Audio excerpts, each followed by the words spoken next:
What's up, folks? I got some fantastic news for y'all today. Like, I sound not enthused, but it's some fantastic news.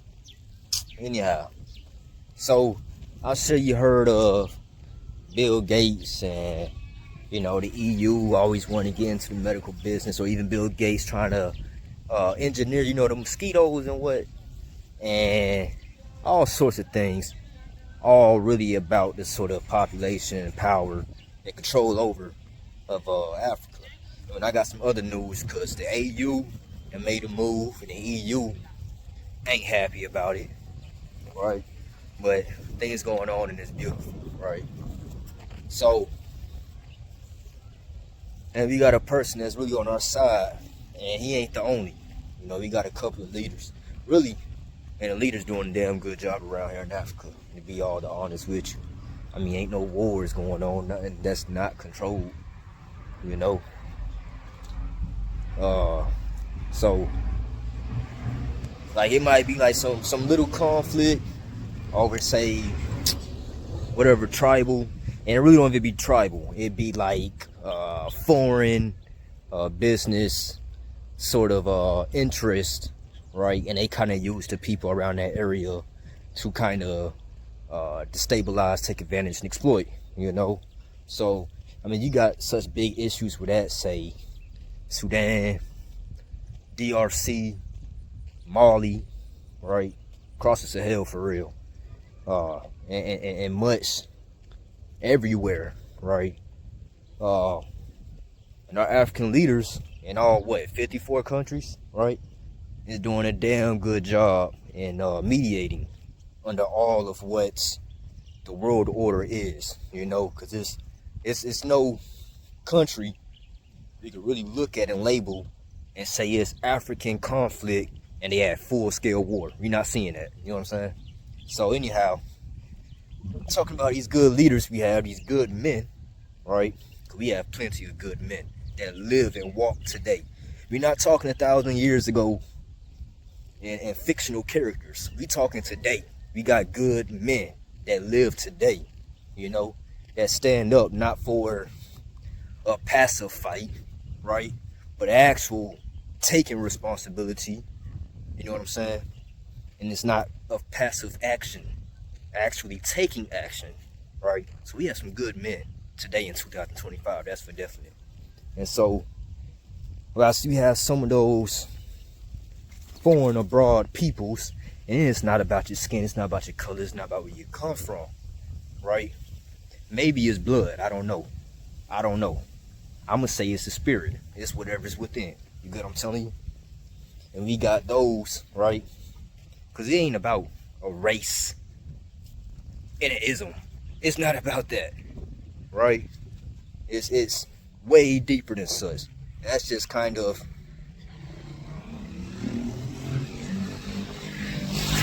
like religion, right? It's a grouping, it's a categorization, and it's then used further for manipulation. You understand? So, like, for example, whiteness, right? That's all a construct of who's white today, who's white tomorrow, in order to sort of establish your trade in your states and whatever the powers. You get what I'm saying? So anyhow, as we have some bad peoples that's not for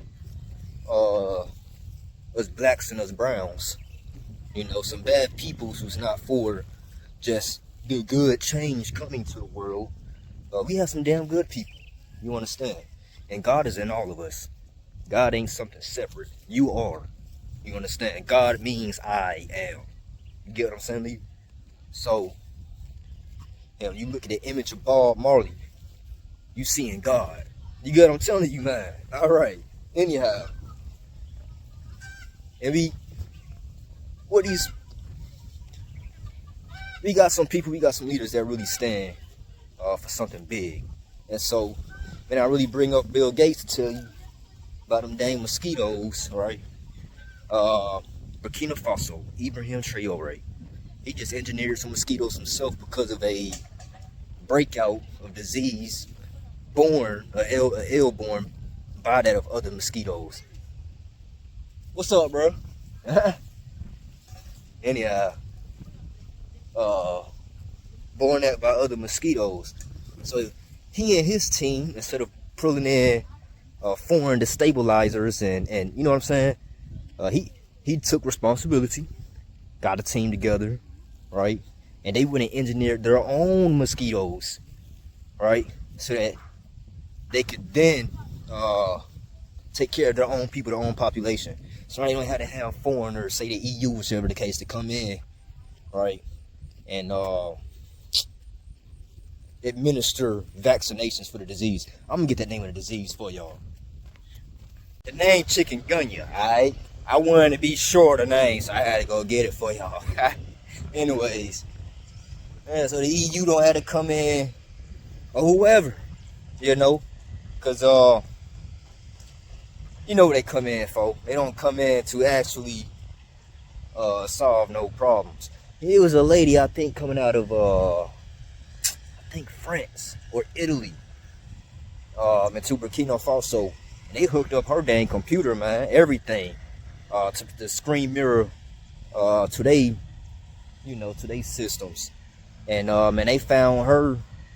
They watched her for months. They found her sending back information, and speaking back and forth with, you know, her overseas masters, you know, her overseas employers, you know, for the purpose that she really there for. Basically, she was there for under the disguise of like civil rights, like a woman advocacy, so like human rights. There you go, but for women. But while she was doing so, she was paying people in different places, and setting up different like places to take in information and to destabilize. And yeah, man, they got her on all of it. She ain't going back home. They got her in custody. So anyhow, yeah, we don't need no folk in there, especially when we can do it ourselves. And that's just what the hell been preached as of recent, is that we can do it too. You feel me? Like anything that needs to be done, we can do it ourselves. And there ain't never been no doubt that we can't do it ourselves. You know, them people, wherever, they've been all in the business, in the mix, making sure that we don't do it ourselves. But like I said, we got men that's living today who are great. You know, we don't have to pray no more about some foreign alien of the future to come save us, when we have all the wisdom by God here. You understand? Don't nothing happen in the physical by the spiritual without the approval of man. Don't nothing happen on here in earth without the approval of man. So all that needs to be done, we doing it. You get what I'm telling you? So anyhow, beautiful news here. You got the chikungunya, and we have African leaders, African peoples, African nation, right? Because we got people, Burkina Faso, they put it out of their own money. Africa don't produce. Where do you think that money coming from? From their own natural resources, which trickles down. The population, which is not wealthy, are putting it out of their own funds to support the government. I mean, that's the people ready to move things. Who else would do that anywhere in the world? Nobody's giving their money willingly to the government. You pay taxes at other places. Nobody's giving their money. You understand? Especially when they already are needing money. You know what I mean? So, man, rejoice today. Be happy. Man, I'm in Africa myself, man. So all that sort of spokes is because it's everywhere, man. That's what the missionaries, they mercenaries. That's what they be in here doing. You understand? Speaking that of the church is, you know, that's all they care about. They own way of keeping their influence, which is gonna be through, you know, whatever the means, usually by the church. Last to say though, I recognize I said black and brown, you know, and I said something in the spirit. Now let me tell you, man, white people need help too. I ain't too far away from it, right? My immediate ancestry also is white, right? Of closer to that Middle Eastern region. Long triangle pointy nose. You understand? Right. And so, whatever's been of oppression, it might not have been as much of an effect on they, right? But that's just the whole thing about people around here. Cause we know Africans love to get down and praise and those things. And still, the traditional spiritual leaders are like the forefront, right? But it's not given to the sort of light that it should get. You understand? So with that, you find many of the people, they kind of orientate themselves a certain way because it's a certain life they want to live. If you can provide it for them, they'll get rid of it. That means most of these religions, these people really, they probably Muslim or Christian, depending who asking. You understand? And everybody here hustle. And honestly, that's just a thing there where all that sort of construct was put in place in the first place, right? To group peoples and states, right? When I'm saying states, I'm saying peoples of an area with a certain expertise, rather that being like producing steel or collecting lumber or a service of like let me see something. Water treatment service. You understand? Anyhow. And that's just all of what that is. People really move away from that sort of thing if it provides a better, if they have a better provision of life. And that's just really why people even be so stuck and hook on it, you know? And that's why so much the West will go to war. That's why what's going on in the Sahel is what's going on. Because with all that sort of thing moving, changing, right? That takes the sort of exploit away, but also the advantage, right? It takes it away. And white people also get stuck in that, right? There's plenty of white people who cause they're marginalized too. They're oppressed also, you know, because they're broke. They don't have no money, they're poor. You understand? Way sort of system in Europe been, you have landlords. All peoples of that land, you're not permitted to even leave from your state. You're not permitted, right? If you're gonna leave, it's probably under investment of so and such, and you're going to bring back.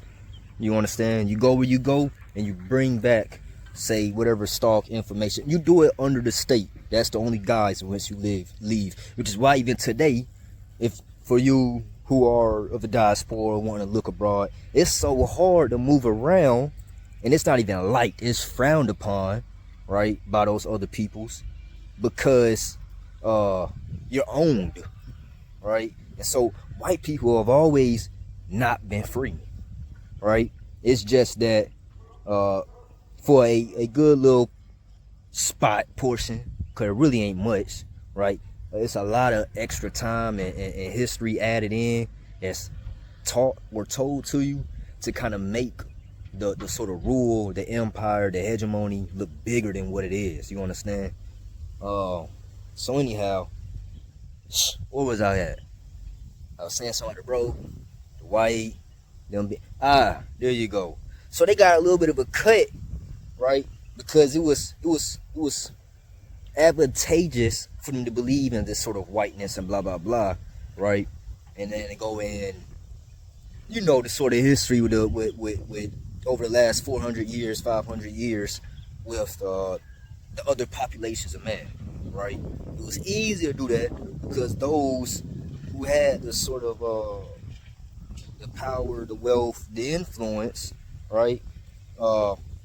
They marginalized, they grouped, just how you do with a Muslim or a Christian of this denomination or that denomination, because the churches be different depending which church you go. You understand? So yeah, man, I had to bring that piece in because I just can't keep talking you know, black and brown And we don't look at all people, because we all people. You understand? At the end of the day, we all folk. That's why I say, what's up, folk? Anyhow, man, I'm going to let y'all get into the clip for real. Y'all can kind of have a little something else to look at about the information on the mosquito and the engineering. Peace out. Ibrahim Traore release 5 million mosquitoes, a shocking gamble to save Burkina Faso from the chikungunya outbreak in Africa. Under the unrelenting Sahel sun, a silent enemy had begun its march across Burkina Faso, and no army could shoot it down. The chikungunya virus, carried by mosquitoes, was leaving entire villages crippled, children unable to walk, adults too weak to work, and hospitals drowning in waves of feverish patients. In the dusty streets of Ouagadougou, panic was the only thing spreading faster than the disease, and whispers carried through markets and tea stalls that the young president, Captain Ibrahim Traore, would have to bow to foreign aid to save his country.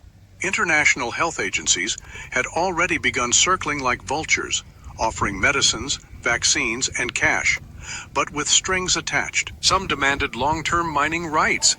Others pushed for control over the nation's new agricultural hubs, and a few even suggested temporary oversight of the country's health system, a polite way of saying they wanted to plant their flag in the heart of Burkina Faso's sovereignty.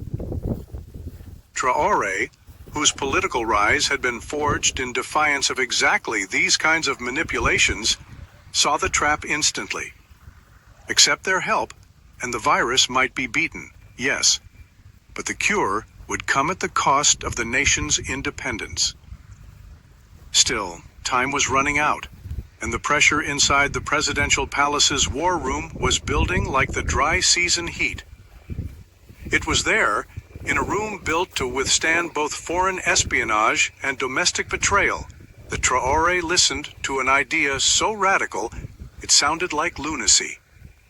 The proposal came from Dr. Awa Coulibaly, a virologist who had quietly returned from working with South American disease control teams.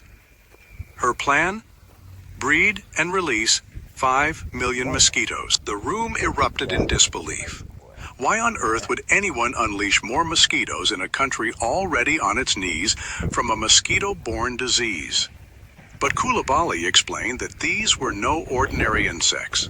They were carriers of Wolbachia, a naturally occurring bacterium that blocks viruses like chikungunya, dengue, and Zika from replicating inside their hosts.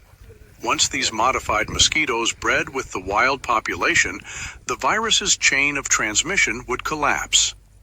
Small-scale trials in Brazil and Indonesia had shown dramatic success, but never had anyone dared attempt such a massive operation in the political and logistical chaos of West Africa.